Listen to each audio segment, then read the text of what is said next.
Aleluia! Eu acredito que essa é uma noite muito especial, porque todas as noites na presença do Senhor são especiais. Então, para cada noite especial, o Senhor derrama sobre nós uma revelação, o Senhor derrama sobre nós um ensinamento, o Senhor traz luz de uma porção da palavra dEle, que é profunda, poderosa e abençoadora. De uma maneira específica, hoje eu queria conversar sobre um tema com vocês que estão aqui me ouvindo, e você talvez que está me ouvindo através da internet. Não existe nada mais triste na terra do que uma pessoa que um dia fluiu no Senhor, do que uma pessoa que um dia foi muito usada por Deus, mas que ao passar do tempo, essa pessoa que um dia foi muito usada por Deus, parou de ser usada por Deus. Infelizmente, isso acontece. Não existe nada mais trágico do que uma pessoa que já se moveu em águas profundas, uma pessoa que de fato já viveu tantas experiências e também foi usado por Deus para que outras pessoas também tivessem experiências com Deus. Pararam de fluir nessa vida que jorrava no seu interior. Agora, uma coisa é um fato: se você nasceu de novo, o Espírito Santo está aí dentro de você. Então eu acredito que existem noites, existem dias, existem momentos que o Espírito Santo reserva para que você possa ser renovado. Meu irmão, se eu pudesse resumir essa noite em uma palavra, a palavra seria renovo. Você que está me ouvindo aí na galeria, tem uma pessoa aqui que o Senhor quer renovar. Você vai sair daqui renovado. Você vai sair daqui renovada. Eu profetizo que pessoas que talvez já viveram ambientes de liderança, talvez em muitas circunstâncias na sua vida, você já foi alguém que esteve à frente de contextos na obra de Deus, mas talvez frustrações, talvez porque homens erraram com você, você permitiu que essa chama se apagasse. Olha, eu quero falar uma coisa para você, meu amado irmão, minha amada irmã, eu falo isso para você com muito amor e carinho, mas não coloque na conta de Deus erros que homens cometeram com você. Pior do que erros que alguém possa ter cometido com você, é você querer colocar esses erros na conta de Deus. E eu não estou aqui brigando com você, pelo contrário, eu estou te chamando, eu estou te exortando em amor, porque eu quero que você saia daqui vendo quanto você é um alvo do amor dele, e é por isso que ele reservou essa noite, é por isso que ele me direcionou a pregar essa palavra, porque ele quer fazer de novo na sua vida. Eu quero profetizar que pessoas vão sair daqui com as suas almas curadas. Você vai sair daqui renovado. Você vai, olha, irmãos, eu vejo nessa noite profética uma santa limpeza. Eu quero profetizar que existem pessoas aqui que após essa reunião, você irá voltar a sonhar. E não só isso, você também vai se colocar mais uma vez à disposição de ser não apenas um mero participante, mas de ser uma pessoa que ocupa a linha de frente na obra de Deus. Oh, meu irmão, eu quero profetizar que não importa como você chegou, mas o que importa é o que será da sua vida a partir de hoje. Eu profetizo que esses princípios penetrarão o seu coração, de tal maneira que não é só uma questão de hoje você sair daqui renovado, mas é uma questão de você vigiar o seu coração, para que por toda a sua vida, você mantenha a chama acesa. E para isso, meus irmãos, eu acho que quem está comigo já há um certo tempo sabe o quanto eu sou apaixonado pela palavra de Deus. Então agora, eu vou viajar com você, e eu não tenho dúvidas de que muito provavelmente 80 ou melhor, eu acho que 90% das pessoas que estão aqui me ouvindo nunca pararam para meditar nesse texto que eu quero expor com vocês. Eu quero que você abra a sua Bíblia no primeiro livro de Reis, no Antigo Testamento, no capítulo 13. Se você tem Bíblia no seu celular, eu quero incentivar você a abri-la. Se você é aquele ou aquela que gosta da Bíblia de papel, e por mais que os avanços digitais e tecnológicos invadem a nossa vida, mas você fala, eu não abro mão, eu gosto é da minha Bíblia de papel. Aleluia. Então abra a sua Bíblia de papel. Primeiro Reis, primeiro livro de Reis. Você sabe que eu confesso para vocês que eu nunca me esqueci uma coisa. Teve um dia que eu estava pregando e eu falei para alguém abrir em Primeira Reis. Quando eu desci do palco, teve uma pessoa que me corrigiu, falou, pastor, não é Primeira Reis não, é primeiro, porque é o primeiro livro de Reis. Estou contando que talvez se alguém errava igual eu, não vai errar mais. Capítulo 13. Por que eu pedi para você abrir, mas pode projetar também, porque como eu vou ler o capítulo inteiro, é importante que você acompanhe. Eu profetizo também que nesse exato momento existem pessoas colocando seus respectivos celulares no modo avião, rakataramanaias. Aleluia, eu estou achando que Deus está fazendo aí, gente. Pega aí o seu dedinho, coloca no modo avião, para que se o inimigo vier te atentar, você esteja vigiando. Aleluia, você abriu o celular, foi para ler a Bíblia, não foi para fazer outra coisa não. Depois se você quiser gravar uns stories da palavra para abençoar outros, fica à vontade, mas é só enquanto a gente lê a Bíblia. Gente, é o seguinte, eu vou engatar aqui a segunda, nós vamos ler o texto todo, mas eu queria muito que você prestasse atenção nesse texto, porque depois você vai entender qual é o link que eu quero fazer entre esse tema de voltar a ser usado por Deus, ou de responder a pergunta, por que algumas pessoas não são usadas por Deus, através desse texto. Mas eu acredito que, como alguém que deseja fluir no dom de mestre, no ministério, Paulo descreve aos Efésios, em sua epístola aos Efésios, sobre os 5 ministérios, e um dos ministérios é o ministério de mestre. Particularmente eu tenho esse encargo no meu coração, eu acredito que Deus me chamou para ensinar a respeito da palavra. Então vou fazer o seguinte, antes de ler o capítulo 13, eu preciso te contextualizar a história que a Bíblia está narrando. Se você voltar uma página na sua Bíblia, no capítulo 12, vamos fazer isso, é melhor você voltar uma página, porque senão você pode começar a ler o capítulo 13 e não entender nada. No capítulo 12, uma história muito triste aconteceu. No capítulo 12, nós temos, olha aqui para mim, o capítulo 12 do primeiro livro de Reis, relata uma das histórias mais trágicas do Antigo Testamento. O que aconteceu no capítulo 12? No capítulo 12, você tem um personagem que é Roboão. Roboão é filho de Salomão, neto de Davi, consequentemente, o 4º rei da nação de Israel. Os irmãos sabem, eu já falei aqui na nossa igreja, o primeiro rei foi Saul, segundo rei Davi, terceiro rei Salomão, 4º rei Roboão. Irmãos, nos dias de Roboão, uma coisa muito chata aconteceu. As pessoas estavam questionando Roboão acerca de como Salomão, seu pai, estava tratando o povo.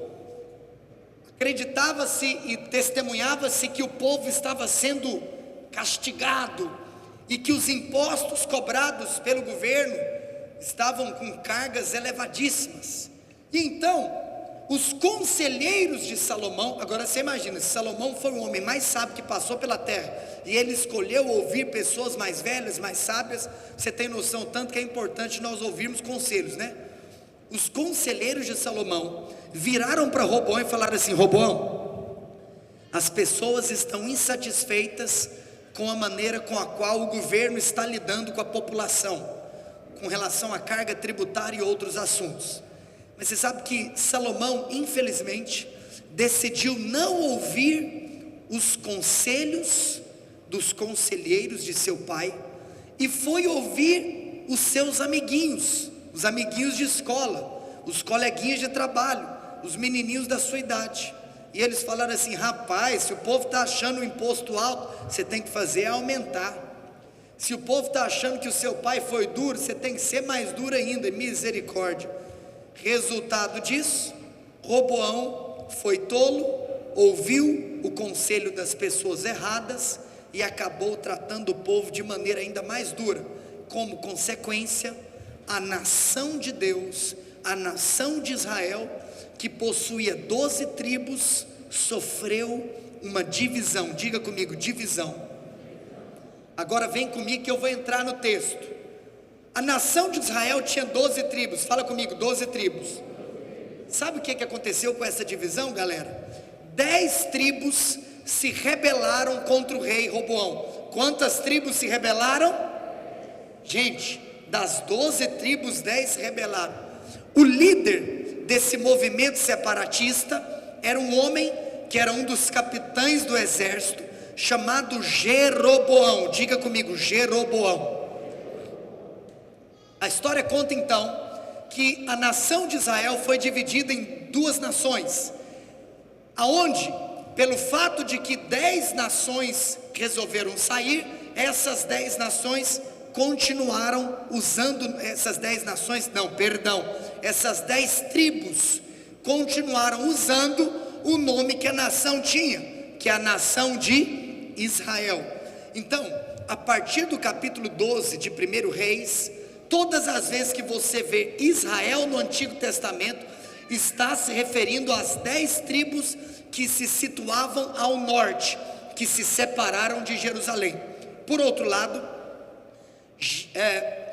2 tribos, que era a tribo de Judá e a tribo de Benjamim, e por sinal Judá era a maior das tribos e Benjamim a menor delas.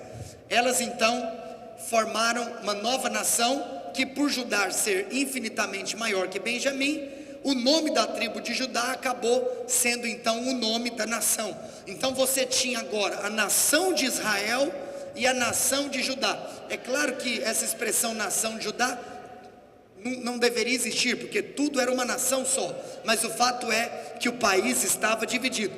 Por isso que alguns historiadores chamam de reino do norte e reino do sul. Quem era então o reino do norte? Eram as 10 tribos, que continuaram sendo chamadas de Israel. Quem era o reino do sul? Eram essas 2 tribos, Judá e Benjamim, que passaram a ser chamadas de Judá. Então agora, esse cara que era Jeroboão, ele passa a ser o primeiro rei do reino do norte, o primeiro rei então dessas 10 tribos que se situavam acima de Jerusalém. E Roboão continua sendo o rei, governando as 2 tribos que se situavam ao sul. Ok, pastor, o que isso tem a ver com essa história? Olha o que aconteceu. Você sabe que um dos mandamentos do Senhor para aquela época era que os sacrifícios deveriam ser feitos em Jerusalém. Agora você vai repetir comigo que esse é o principal link da noite. Você não pode perder ele para você entender a palavra. Diga assim: os sacrifícios. Quem está comigo aqui? Fala assim: os sacrifícios deveriam ser feitos em Jerusalém. Só que o que aconteceu? Jeroboão, que se tornou agora rei, ficou com medo das pessoas descerem para Jerusalém para sacrificar e talvez ficarem por lá mesmo, ou talvez terem um contato ali com o governo de Roboão. E então Jeroboão, tomado de medo, teve uma ideia diabólica. Sabe qual foi a ideia de Jeroboão? Jeroboão falou assim: já sei, galera, vocês não precisam mais descer para Jerusalém para realizar sacrifício. Só que olha o problema, meu amigo, como que você que é homem está falando que a gente não precisa?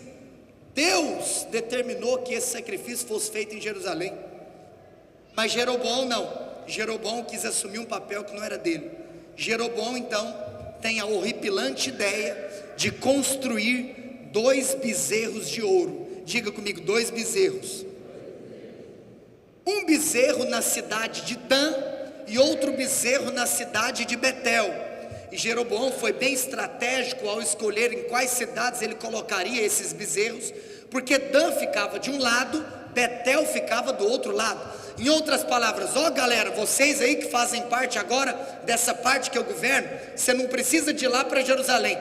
Talvez se você mora mais perto de Dan, vai para Dan para realizar seu sacrifício. Se você mora mais perto de Betel, vai para Betel para realizar os seus sacrifícios. Mas olha aqui para mim, Deus estava vendo o que Jeroboão estava fazendo, e Deus então decide que Jeroboão deveria ser advertido dessa postura.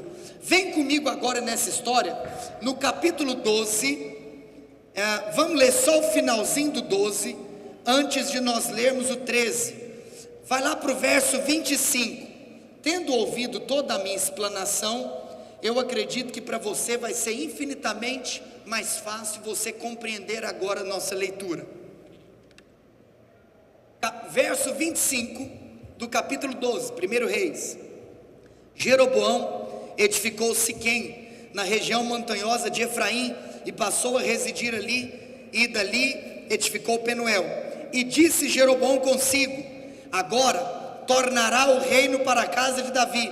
Se este povo subir para fazer sacrifícios na casa do Senhor em Jerusalém, o coração dele se tornará a seu senhor, a Roboão, rei de Judá, e me matarão, e tomarão a ele ao rei de Judá. Ou seja, isso aqui que eu acabei de ler foi o que eu te contei. Jeroboão falou: rapaz, eu não vou deixar essa galera ir para Jerusalém não, porque depois vai que eles rebelam contra mim.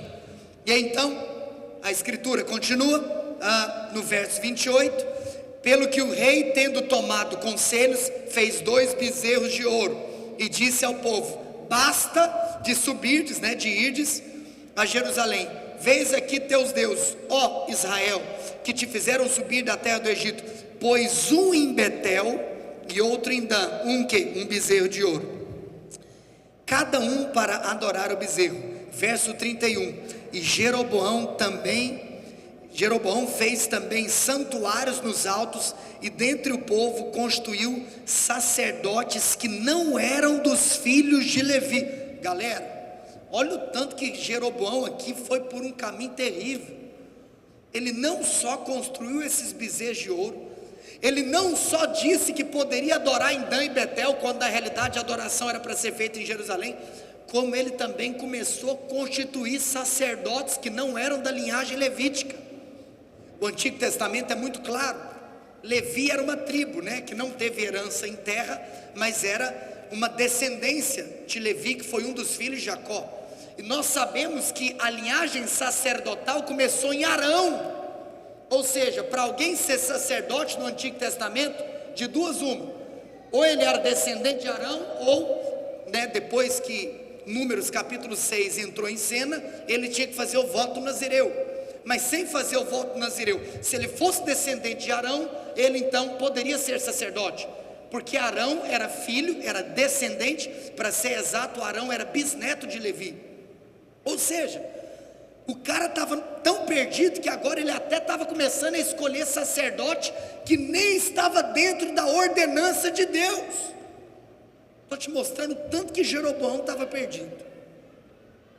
E então a palavra do Senhor continua, fez uma festa no 8º mês, no 15º dia do mês, igual à festa que se fazia em Judá, e sacrificou no altar. Semelhantemente fez em Betel, e ofereceu sacrifícios aos bezerros que fizeram. E também em Betel estabeleceu os sacerdotes dos altos que levantaram. No 15º dia do 8º mês, escolheu a seu bel prazer, subiu ele ao altar que fizeram em Betel, e ordenou uma festa para os filhos de Israel, e subiu para queimar incenso. Gente, agora entra o capítulo 13. Olha, talvez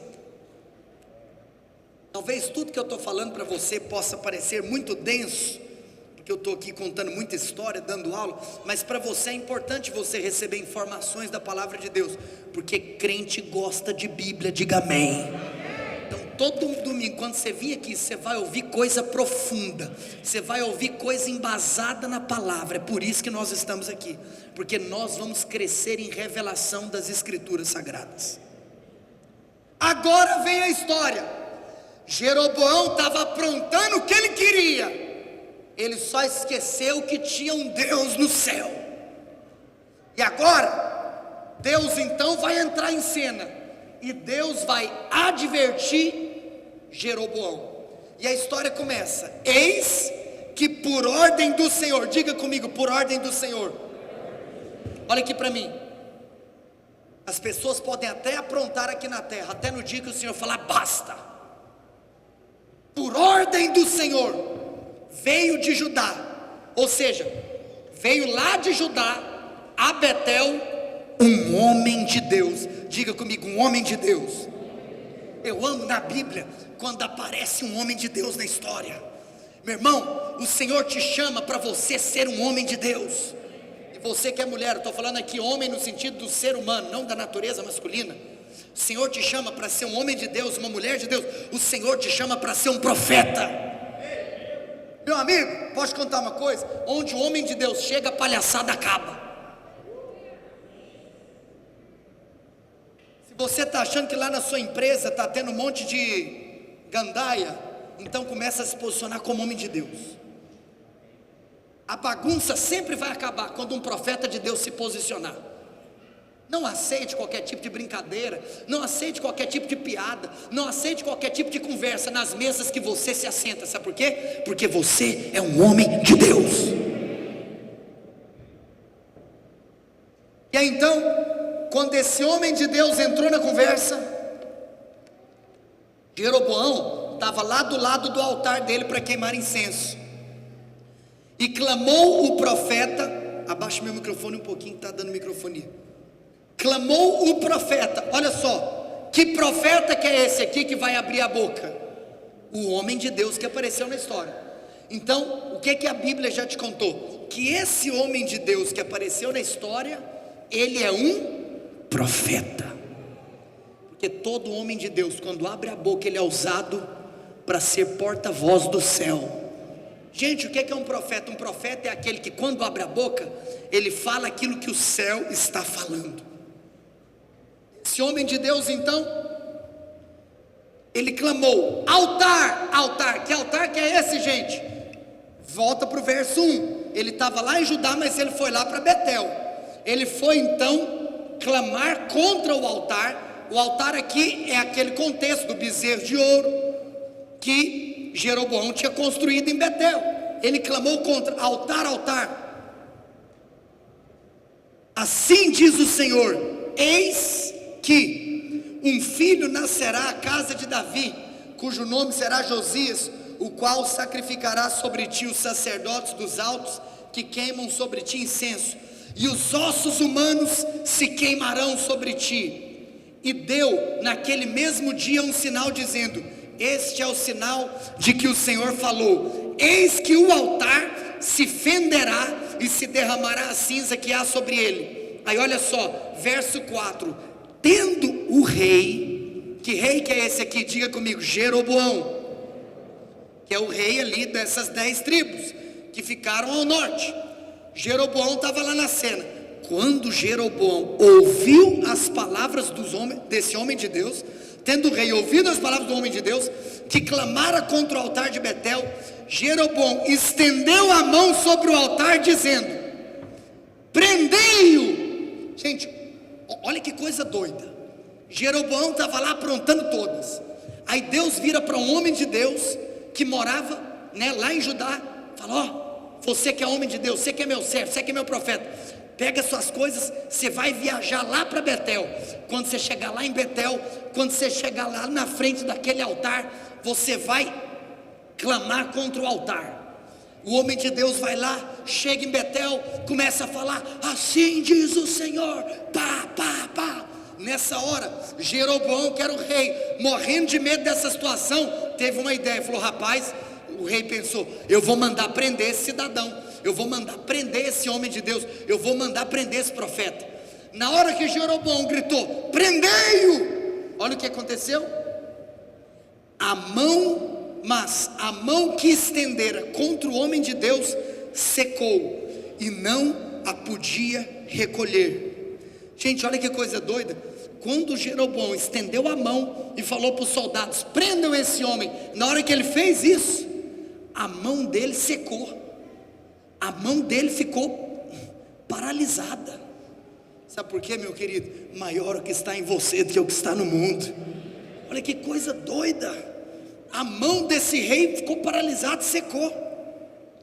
O altar se fendeu e a cinza se derramou do altar, segundo o sinal que o homem de Deus apontara por ordem do Senhor. Então disse o rei ao homem de Deus. Aí agora o rei ficou mansinho, né? Imagina, ele lá com a mão parada. Ele começou a conversar com o homem de Deus.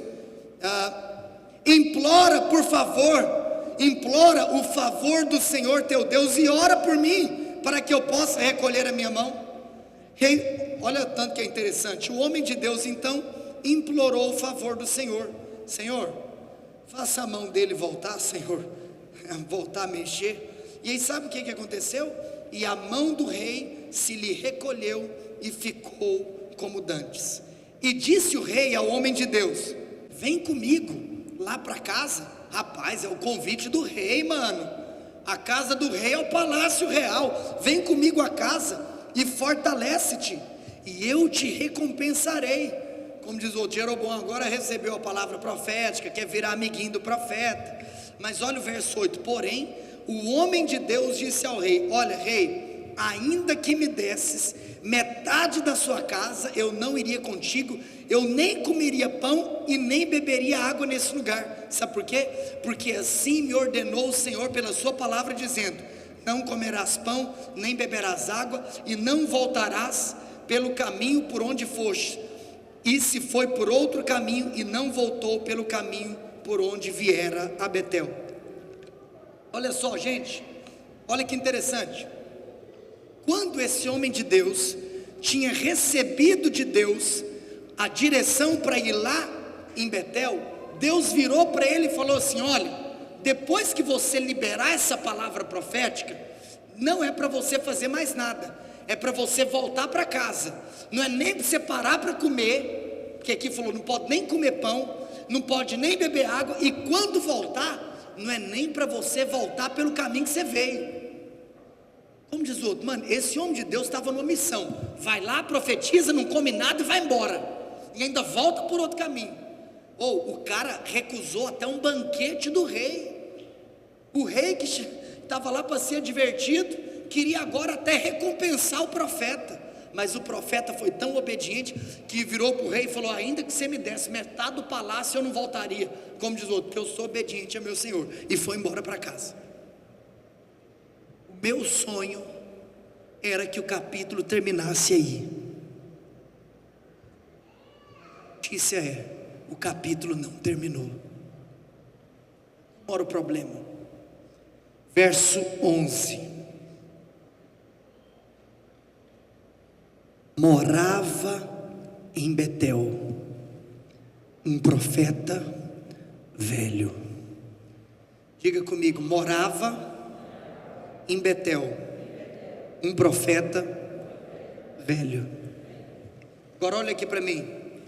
Essa informação é o ponto alto da mensagem de hoje. Lá em Betel, na cidade onde essa história aconteceu, tinha um profeta de Deus que morava naquela cidade. A Bíblia não nos falou qual era o homem, a Bíblia não nos falou qual era o nome do homem de Deus, não, concorda comigo? Só chama ele de homem de Deus, é ou não é? A Bíblia chama ele de homem de Deus e a gente sabe que ele é profeta. Agora aparece um outro personagem na história. Qual que é esse outro personagem que aparece? Esse novo personagem, a Bíblia também não fala o nome dele, mas a Bíblia só fala uma coisa a respeito dele. A Bíblia chama ele de profeta velho. Fala assim comigo: nada na Bíblia é por acaso. Então, o que aconteceu? E vieram seus filhos, ou seja, os filhos do profeta velho, e lhe contaram tudo que o homem de Deus fizera aquele dia em Betel. As palavras que disseram ao rei, contaram-nas a seu pai. Gente, imagina a cena. Imagina, né? eu vou só fazer um teatro aqui hipotético, só para facilitar a sua compreensão, não estou querendo pouco, não está escrito não, mas sei lá, imagina que os meninos estavam lá na praça jogando bola, e rapaz, os meninos viram tudo que aconteceu, só que esses meninos eram filhos de profeta. Eu fico pensando nos meninos quando acabou ali o futebol, chegando em casa, pai, você não sabe o que aconteceu. O que, meu filho? Pai, você acredita que aqui na cidade hoje chegou um profeta de Deus? Ele foi lá onde o altar estava, ele começou a clamar contra o altar. O rei ficou assustado, mandou prender esse profeta. Na hora que o rei mandou prender, pai, a mão do rei ficou parada, pai, foi um trem mais doido do mundo. Você imagina essa cena do filho contando? Aí imagina a cena do filho falando assim, pai, e para completar, na hora que a mão do rei ficou parada, aí o rei começou a implorar, pelo amor de Deus, pede para Deus minha mão voltar ao normal, pai, e o profeta pediu para Deus e a mão do rei voltou ao normal. Ensga. E aí, pai, o rei, morrendo de vergonha, ainda chamou o profeta para almoçar lá na casa dele, e o profeta nem foi. Como diz outro, por que ele estava contando essa história para o pai? Porque o pai dele era profeta, então era um assunto que o pai dele tinha interesse de ouvir. Vocês estão comigo? Aí sabe o que aconteceu? Aconteceu que então, quando o profeta velho ouviu essa história, ele perguntou para os seus meninos, perguntou-lhes o pai, meninos, por que caminho se foi? Ou seja, esse homem de Deus foi embora por qual caminho? E então mostraram seus filhos o caminho por onde fora o homem de Deus que viera de Judá. Então disse a seus filhos, vai lá e pega um jumento para mim. E aí então os filhos pegaram o jumento, ele foi, montou no jumento, e verso 14, e foi após o homem de Deus. Rapaz, o velho que eu falo porque está escrito que ele é um profeta velho, certo? Não estou falando mal de ninguém não, né? Só estou falando da Bíblia. Aí então o profeta velho montou no jumentinho, vambora, e achou o homem de Deus na estrada, rapaz.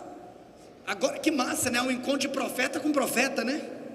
O homem de Deus é profeta velho. Quando ele achou, então, olha o que a palavra do Senhor fala. Na hora, verso 14 ainda, és tu o homem de Deus que vieste de Judá? Ele respondeu, sou eu mesmo. Então ele disse, nossa, faz o seguinte, vem comigo, vamos na minha casa e come pão. Só que você lembra, né? Aí o que ele falou? Não, o meu senhor profeta, né? Eu te respeito muito, mas eu não posso voltar contigo, verso 16, e eu nem posso comer pão, nem beber água, porque o Senhor, verso 17, me falou, olha, quando você for lá, ali não comerás pão, nem beberás água, nem voltarás pelo caminho por onde foste. Verso 18, aí o profeta velho virou para ele e disse, eu também sou profeta como tu, também sou profeta igual você. Aí olha o que o profeta velho falou, e um anjo do Senhor me falou, faze-o voltar contigo para a tua casa, para que coma pão e beba água, porém mentiu. Ou seja, o profeta velho estava querendo falar que um anjo tinha aparecido para ele, falando que ele podia voltar com ele. Só que o profeta velho inventou essa história. Ei, como diz outro, não é nem um princípio da palavra não, mas eu posso falar isso para você. Se alguém vier aparecendo, te dando um recado, falando até mesmo que é profeta, que ouviu de anjo, se esse recado tiver contra a palavra de Deus, ou tiver contra algo que Deus já falou com você, não ouça. Um anjo apareceu, que mané anjo? O que o apóstolo Paulo fala? Ainda que um anjo te aparecer, Paulo fala isso aos Gálatas, e quiser acrescentar uma vírgula do que já está escrito, que seja amaldiçoado esse anjo. Irmãos, e aí o fim da história é trágico. Sabe qual que é o fim da história? Eu vou ler para encerrar a história. E aí então, verso 19, sabe o que o homem de Deus fez? Desobedeceu a Deus e acreditou na conversa do profeta velho, e voltou com ele, comeu pão na sua casa e bebeu água. Estando eles à mesa, veio a palavra do Senhor ao profeta que o tinha feito voltar. Clamou ao homem de Deus que viera de Judá, dizendo: assim diz o Senhor, porquanto foste rebelde à palavra do Senhor, e não guardaste o mandamento que o Senhor Deus te mandara, antes você voltou, comeu pão, bebeu água, e tudo que eu falei para você não fazer, você fez, o teu cadáver não entrará no sepulcro dos seus pais. E depois de o profeta, a quem fizera voltar, depois dele ter comido pão, bebido água, ele montou no jumento, verso 24, foi-se pois, e um leão o encontrou no caminho e o matou. Irmãos, olha aqui para mim. Quando o homem de Deus, que tinha ido lá, liberado a profecia, tudo bonitinho, tinha feito o que o Senhor mandou ele fazer, quando ele caiu nessa armadilha de acreditar na conversa fiada do profeta velho, depois que ele foi para a casa do profeta velho, comeu com ele, na hora que ele montou no jumentinho e foi embora, no meio do caminho, um leão encontrou com o homem de Deus e matou o homem de Deus. Olha aqui para mim. Quando Deus te mandar fazer alguma coisa, não fica tentando entender e questionando por que ele está falando isso, não. Deus já sabe de todas as coisas. Sabe por que Deus já tinha mandado ele não comer, não beber água e voltar por outro caminho? Porque Deus queria livrar ele desse leão. Às vezes, você pode receber uma direção de Deus que você não entende. Por quê? O que tem eu fazer isso? Se Deus falou para você não fazer, filho, Ele está querendo te livrar. Irmãos, olha que história triste. O homem de Deus acabou morto.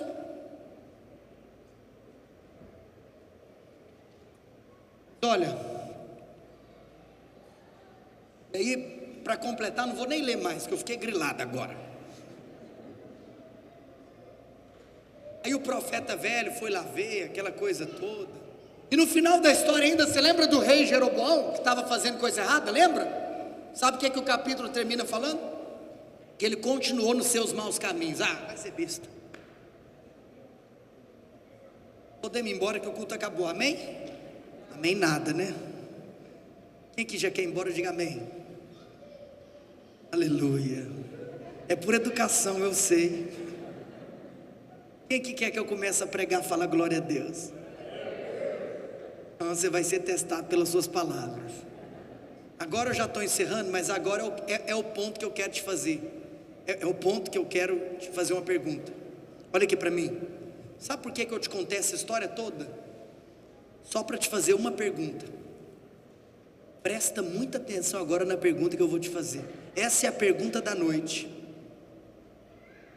Aquele homem de Deus, ele tinha saído da onde ele estava só para ser usado por Deus, sim ou não? Mas sabe qual que é a pergunta que uma vez eu me fiz? Se lá em Betel já morava um profeta, por que Deus teve que chamar alguém de outro lugar para profetizar, se naquela cidade já morava um profeta? Se lá em Betel já tinha um profeta, por que Deus teve que trazer de Judá alguém para profetizar, se em Betel morava um profeta? Sabe qual que é a pior tragédia da vida? É se algum dia Deus tiver que trazer alguém de fora para ser usado, porque você não é mais usado por Deus. Sabe qual que é a maior tragédia de uma pessoa? Se tiver que vir alguém de fora para pregar o evangelho para as pessoas que estão hoje do seu lado. Se tinha profeta em Betel, por que Deus teve que trazer outro de outro lugar? Sabe por quê? E a resposta é: porque aquele profeta, que a Bíblia chamava ele de velho, ele era profeta, mas ele não era mais usado por Deus. Eu vou encerrar essa noite te contando por que algumas pessoas deixam de ser usadas por Deus. Se você quiser anotar, em primeiro lugar, por que algumas pessoas deixam de ser usadas por Deus? Porque se tornaram velhas. Diga assim, em primeiro lugar, Fala todo mundo, algumas pessoas deixam de ser usadas por Deus porque se tornaram velhas. Pastor, fala isso para mim não, eu tenho 75 anos. Eu não estou falando de idade natural. E também nem estou falando de idade espiritual, no sentido assim, quer dizer então que se eu for um crente velho, né? Nossa, tem 20 anos que eu sou crente, então não sou mais usado por Deus. Não, eu não estou falando de idade, eu estou falando de maturidade. Olha aqui para mim, a coisa mais bonita do mundo é quando você vê alguém que é velho em idade e também é experiente e maduro. E sabe qual que é a coisa mais engraçada do mundo? É quando você vê um cinquentão, sessentão, querendo ser um boyzinho de vintinho. Não bate. Olha aqui para mim, deixa eu te falar algo. Nem sempre idade e maturidade caminham juntos. Deveria caminhar, mas nem sempre. Agora, se isso vale para o natural, isso também vale para o espiritual. Porque pode ser que você tem gente que já é crente há não sei quantos anos, mas que é o seguinte, não é mais usado por Deus. E às vezes você tem um irmãozinho que acabou de converter e está aí metendo gol para tudo quanto é lado, expulsando capeta e ganhando alma para Jesus. Irmãos, velhice na Bíblia significa inutilidade. Agora nós vamos fazer o seguinte, eu vou substituir a palavra velho por inútil. Existem algumas pessoas que se tornam inúteis para Deus.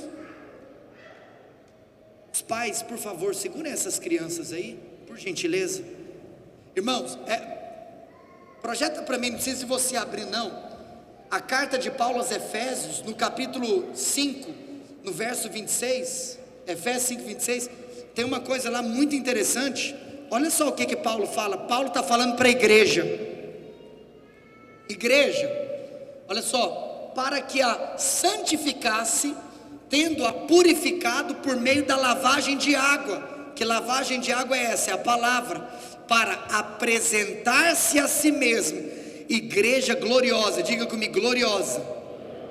Aí sabe o que Paulo fala que é uma igreja gloriosa? Paulo continua, é aquela sem mácula, nem ruga, nem coisa semelhante à ruga.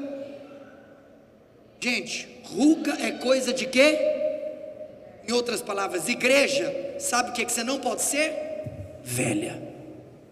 Sabe o que é isso, igreja? Sabe o que você não pode ser? Inútil.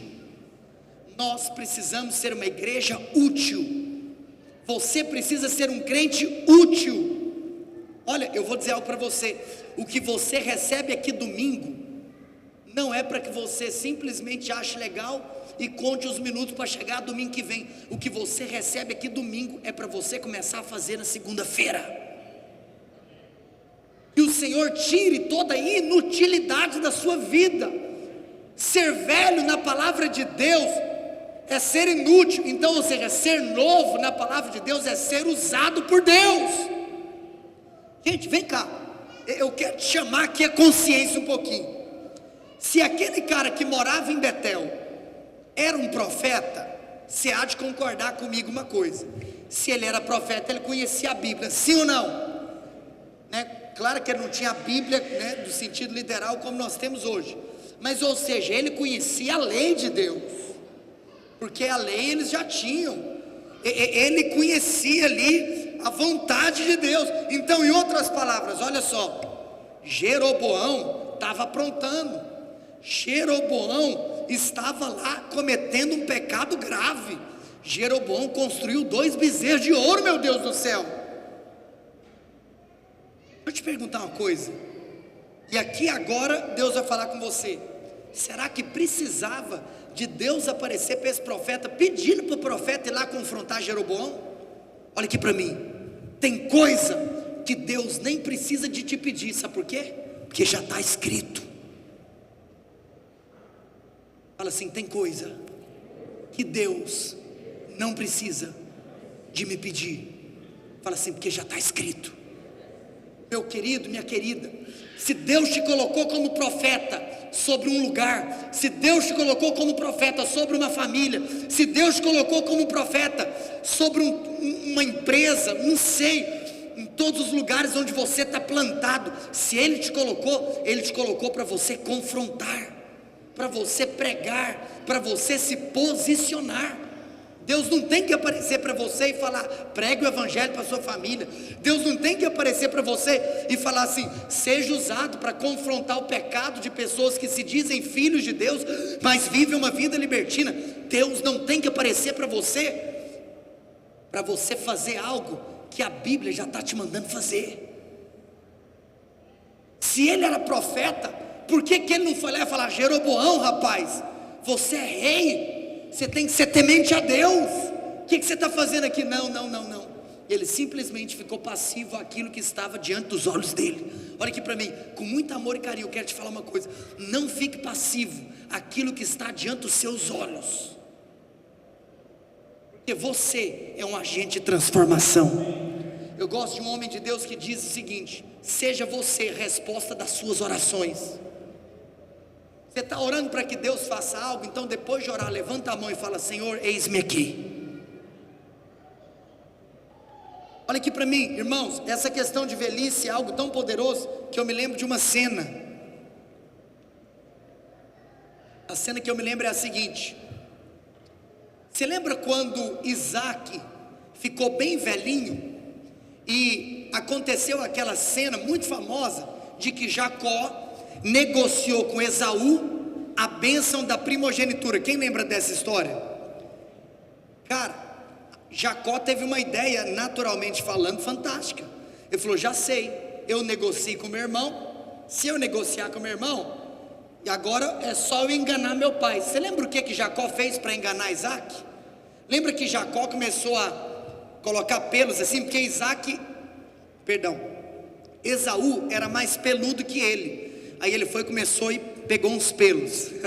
Aí ele deu um jeito também de, claro que eu estou falando aqui na linguagem Vinícius de hoje, passou o perfume de Esaú. Enfim, ele fez questão de ficar com o cheiro do irmão. Em outras palavras, quando ele chegou lá para Isaac, que era o pai dele, Jacó, o pai de Isaac, sabe o que ele já estava? Velhinho. Como ele estava velhinho, ele não enxergava muito bem. Como ele não enxergava muito bem, quando Jacó chega, o que ele faz? Ele pega em Jacó, ele cheira Jacó. Só que como Jacó estava peludo igual o irmão dele, estava com o perfume do irmão, o que ele pensou? É Esaú. E aí o que ele fez? Pumba, abençoou o homem errado. Olha aqui para mim, me responde algo, bênção é algo natural ou espiritual? Bênção é algo natural ou espiritual? Se bênção é algo espiritual, ele não poderia ter usado de artifícios naturais para identificar aquele que seria abençoado. O que ele fez? Ele usou o tato e o olfato. Olha aqui para mim, se tem um assunto que é espiritual, não queira se mover através dos seus sentidos naturais para viver o que é espiritual. Isso é velhice. Nesse caso aqui, tadinho de Isaac, ele foi velho naturalmente falando e foi velho espiritualmente falando. Agora, sabe o que é mais louco? O que a história conta?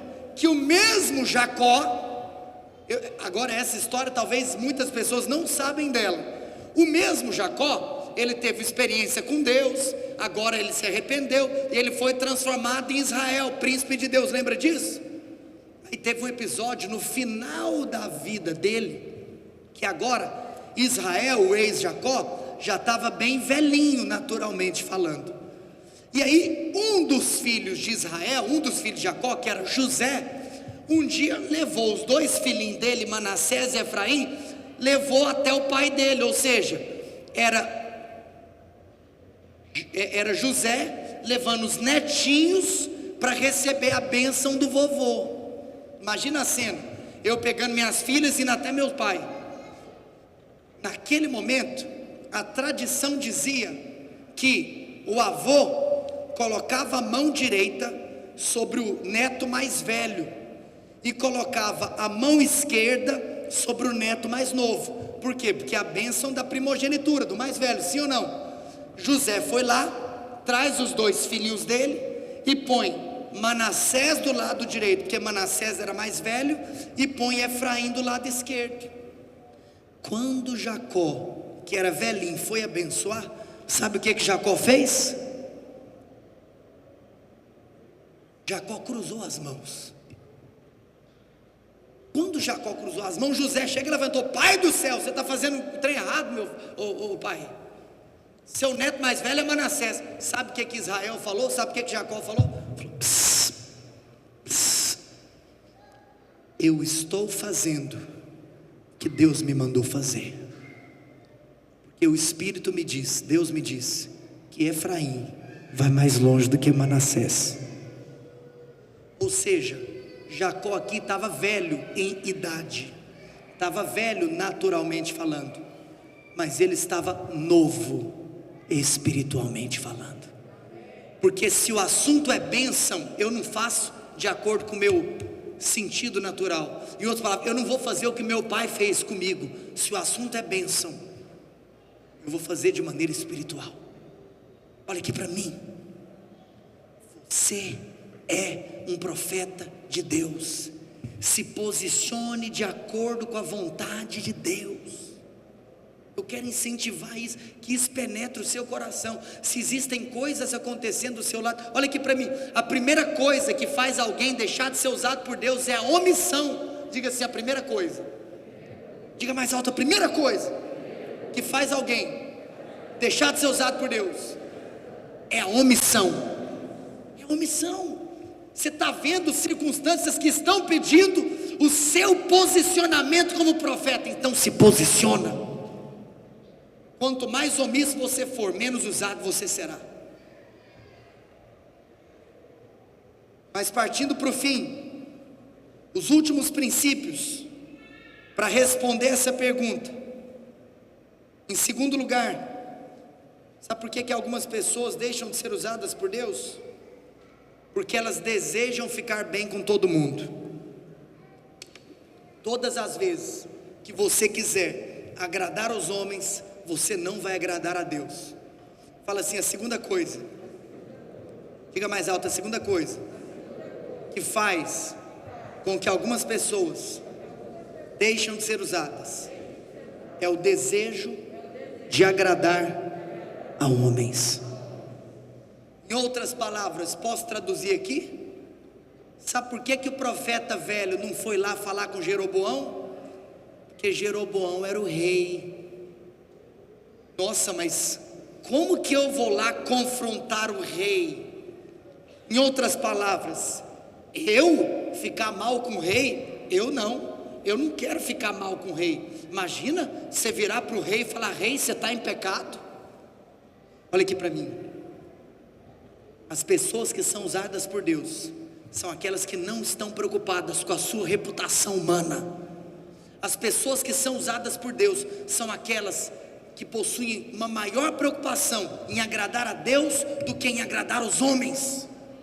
Não importa se é o seu chefe, não importa se é o seu patrão, se ele te mandar fazer algo que é pecado, você não pode aceitar. Não importa quem é que está pedindo, importa que um dia você vai se comparecer diante de Deus e você tem temor de Deus. Na vida, meu irmão, eu preciso ser muito honesto com você. Se você quer ser usado por Deus, você precisa de fazer uma avaliação. Qual será o maior temor que você terá? O temor de Deus ou o temor dos homens? E existem muitos profetas que estão calados simplesmente pelo desejo de serem taxados como politicamente corretos, o que é contra a palavra de Deus. Nós precisamos de nos posicionar. Se necessário for, eu perderei até pessoas, porque eu não estou preocupado com pessoas que querem ficar bem com todo mundo. Eu nunca vou deixar de me posicionar de acordo com o que eu creio que está escrito na palavra, e não de acordo com a minha opinião pessoal. Pode ser Jeroboão que estiver pecando, se estiver diante de nós, nós vamos nos posicionar. Se posicione. Pare de ficar com medo de desagradar alguém que você gosta. Meu irmão, tem alguém mais poderoso que o Deus, o seu papai de amor. Quanto mais você conhece o quanto Ele te ama, mais você quer agradá-lo. Toma muito cuidado. O desejo de agradar a homens faz com que muita gente pare de ser usada por Deus. O Espírito Santo fala ao seu coração. Fala assim: algumas pessoas deixam de ser usadas por Deus porque preferem agradar homens do que agradar a Deus. Mas em terceiro lugar, sabe por que algumas pessoas deixam de ser usadas por Deus? Vou te contar por quê. Porque nem sempre, agora segura essa pedrada que eu vou soltar, porque nem sempre o que é para Deus é de Deus. Sei que você não entendeu, eu vou repetir. Nem sempre o que é para Deus é de Deus. Agora você vai falar que você vai começar a entender. Fala assim: nem sempre o que é para Deus também é de Deus. Me conta uma coisa: a oferta que Caim estava fazendo era para o diabo ou era para Deus? Caim estava entregando uma oferta, era para o diabo? Caim estava entregando uma oferta para quem? Mas a oferta não era de Deus. Me conta uma coisa: Nadab e Abiú ofereceram sacrifícios, era para o diabo? Lá em Levítico capítulo 10, a história de Nadab e Abiú, que depois, ali Moisés nos diz que aquela história, aquela cena para Deus foi considerado um fogo estranho, porque Nadab e Abiú estavam querendo apresentar algo para Deus, mas aquilo que eles estavam fazendo, Deus não tinha pedido para eles. Não é só uma questão de você fazer para Deus, é você fazer algo que estiver de acordo com a vontade de Deus. Pastor, o que isso tem a ver com essa história? Olha aqui para mim. O que Jeroboão tinha feito? Jeroboão tinha feito o seguinte: vocês não precisam de adorar a Deus lá em Jerusalém, não. Vocês podem adorar a Deus aqui em Betel e aqui em Dan. Aí eu fico imaginando o profeta velho. Deve dar na mesma, né? Adorar em Jerusalém ou adorar em Dan e Betel. No final das contas, nós estamos adorando a Deus, né? É a Deus. Imagina, o profeta velho, ele tinha que ter se posicionado. Mas por que ele não se posicionou?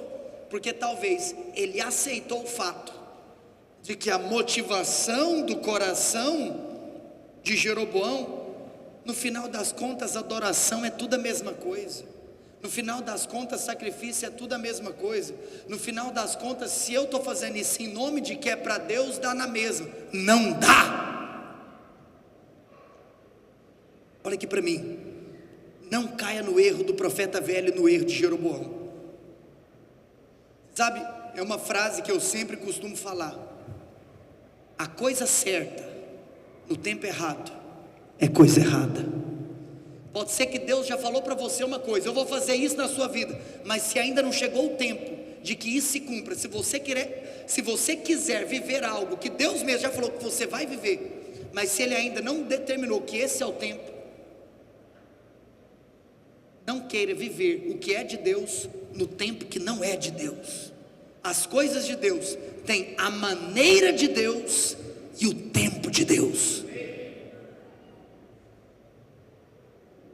Exemplo, se a gente for falar sobre uma relação sexual entre duas pessoas: mas eu já estou noivo, eu já estou noivo, eu já estou noiva, então eu posso ter intimidade com o meu noivo ou com a minha noiva. É a pessoa que Deus tem para mim. Deus já me falou que é essa pessoa. O nosso casamento já está com data marcada. Lindo e maravilhoso. Você vai deitar com essa pessoa pro resto da sua vida, mas hoje não vai não. Está entendendo o que eu estou falando? Por quê? Porque o sexo é para ser vivido no casamento. Não é só uma questão de ser com a pessoa certa, mas é uma questão de ser no tempo certo. Porque nem tudo que é para Deus ou que está certo é de Deus ou está certo. O espero que você não tenha travado a mente, eu espero que você tenha me entendido. Adoração em Betel pode, né? Tudo é adoração para Deus. Sabe por que algumas pessoas deixam de ser usadas por Deus? Porque possuem o título, mas não possuem realidade. Sabe o que é triste nessa história? É que esse profeta, ele tinha o título de profeta, mas ele não tinha mais a realidade de um profeta. Quero falar uma coisa para você. A coisa mais triste é quando uma pessoa simplesmente se escora no seu título, na sua posição e na sua ocupação. Preciso ser muito honesto com você. O dia que eu chegar no céu, eu não sou o pastor Vinícius, eu sou o filho Vinícius. O dia que você chegar no céu, você não é o reverendo fulano, você não é a reverenda Beltrana, você não é o bispo fulano de tal, você não é o bambambam do digital, você não é nada, você é apenas um filho que vai prestar conta do que você está fazendo. Sabe por que algumas pessoas deixam de ser usadas por Deus? Porque tem muito título e pouca realidade. Vou falar algo para vocês com muito amor e carinho, que na nossa comunidade de fé, sejamos um povo que sinceramente no coração, que não tenhamos a preocupação de focar a nossa atenção em receber um título. Não é uma questão de você falar, já sei, eu vou seguir esse caminho, porque quanto mais eu faço isso, faço aquilo, eu vou subindo de degrau, eu vou subindo de título, eu vou subindo de patente. No dia que você quiser trilhar um caminho só para você receber uma nova patente, você está atestando o seu diagnóstico de tolice. Porque você pode subir lá para o céu com carimbo de reverendo na testa, mas no teu coração do irmãozinho, coração que o Senhor esperava de você. A questão não é o título que você possui, mas a questão é o quanto da vida de Deus que está fluindo através de você. Oh meu irmão, que isso entre no seu coração, que nós sejamos simplesmente um povo que deseja ser usado por Deus. Não importa o nosso título, não importa a função, não importa a ocupação. Olha aqui para mim, sabe o que é que importa mais do que o seu título na igreja, do que a sua função na igreja? O que mais importa é o seu coração dentro da igreja. Diga assim, mais importante, diga mais importante do que título ou posição, é o coração. Nosso time de adoração pode subir aqui. E a última coisa, para quem está anotando, a última coisa que faz com que alguém deixe de ser usado por Deus, e aqui nessa história é algo triste, porque, olha aqui para mim, vou falar isso, esse é o nosso último ponto, você vai me entender. Olha só o que aconteceu. Quando aqueles filhos vieram contar para o pai, para o profeta velho o que estava acontecendo, eu fico pensando, o pai, por que o pai foi atrás do homem de Deus? Alguém para pensar, e agora, por que aquele profeta velho foi atrás do homem de Deus? Porque em outras palavras, sabe o que ele viu? Rapaz, está rolando um mover, eu sou profeta, e eu estou ficando de fora do mover. Mas qual foi a maneira que o profeta velho teve? Qual foi o método que ele usou? Qual foi a ferramenta que ele usou? Qual foi a estratégia que ele usou para entrar na conversa? Alguém lembra?